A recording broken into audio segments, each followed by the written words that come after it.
Okay, so we're going to be talking about culturally responsive online teaching, primarily for 5th and 6th grade teachers. So I feel like in a lot of ways, culturally responsive online teaching is made to be a lot more difficult than it really has to be. So we're going to kind of boil it down and see what can we do in our classroom online that will benefit our students to see cultural injustices and just understand their own culture a little bit better and the culture of other people. So we're going to look into this a little bit deeper. There are some key points. So to start off, we have validation or validating. And so for us, this is right here, validating. Lessons that connect to the strengths of our students. So what is something that we can talk about that the students already understand and we can build on top of that? Okay. And then we also have comprehensive. And this is where we teach to the whole learner. Okay. We make sure that they get the content because that's, what we're paid to do first and foremost in a lot of cases. But also that we make sure the lessons connect to their lives. So if they can't see how what I'm teaching in science or math or reading or social studies, if they don't see how that connects to their own lives, they're not really going to care. They're going to learn it to get a good grade, but they're not actually going to let that seep in. And then we're going to jump over here to multidimensional. So multidimensional is all about the climate in your classroom, the content that you're teaching, the relationships that you're building. And we're going to talk about those a little bit closer in just a few moments. But it's also about the management and the techniques. And a lot of times we do all of this, but we don't really think about how does it work culturally. I found that empowering, emancipatory, and transformative all kind of tie together in a lot of ways. Empowering is that the lesson should prepare students to feel empowered to act when they disagree with cultural injustices.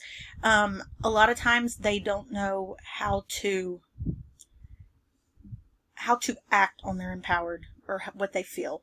And so in a lot of ways, this is for our teachers to explain and to show to students is you may see something you want to change. This is how you can empower yourself to change it. Transformative is it allows students to see and respect differences while explaining how to change social injustice. So it's okay to see things that are different, but also to respect it. And so if you see something that's wrong, learn how to change it. And then emancipatory, that also works very closely with empowering. It's lessons that allow students to be creators, to make their own mark in their own education. And we're going to talk about that on the next slide.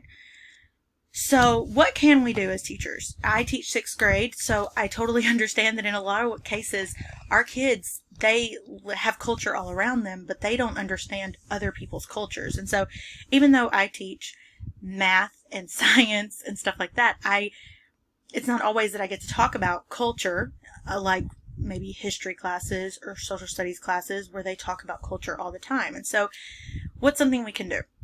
Well, we can encourage our students through interactive lessons, interaction with their peers, their community, and the environment. Let them see what can you do in your community with what you're learning. What can you do anywhere? Okay, so that's something that we can do. We can encourage them through interactions.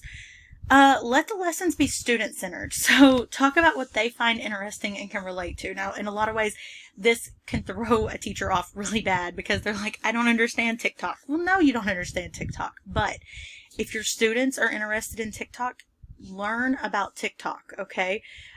You might find out you don't really like it. That's okay because we want to figure out how can this relate to what we're teaching. Find out what level your students are at regarding technology. If they are still struggling with the little things like uploading a picture, don't make them swim in the deep end too soon, okay? Don't ask them to shoot a video with different clips and have all these different things on it. They're not ready, okay? Start easy and gradually teach them as you go. Give them pointers. Do videos like this that explain to them how to make things work. Allow the students to feel empowered in the classroom. Now, this is something that I love to do in my classroom. Let them have a say in how the classroom is run, okay? And this might be like, well, they already feel like they have too much power. No, let them feel like they have more power. And this includes rules, okay? Let them see that there are rules that we have in class, but I want you to help me build those rules. Help me understand what are the expectations you believe your peers should be following. including classroom assignments. In a lot of ways, sometimes I will have multiple assignments available for them to do that day, and I will ask my kids, what do y'all want to do today? What do you think would be exciting to do? And I let them choose, and it makes them feel empowered, and I get a lot better responses from them. Get students talking to one another and to you. This can be accomplished through live chats face-to-face, especially online, or in discussion boards where students come and go at their own time. So in a lot of ways, we do a lot of things face-to-face, especially in the classroom, but online it's really hard. I teach in a rural area where having all of my kids face-to-face at once is really difficult. So a lot of these can be implemented not only online, but also in person. So good luck, and I hope it all works out really well for you.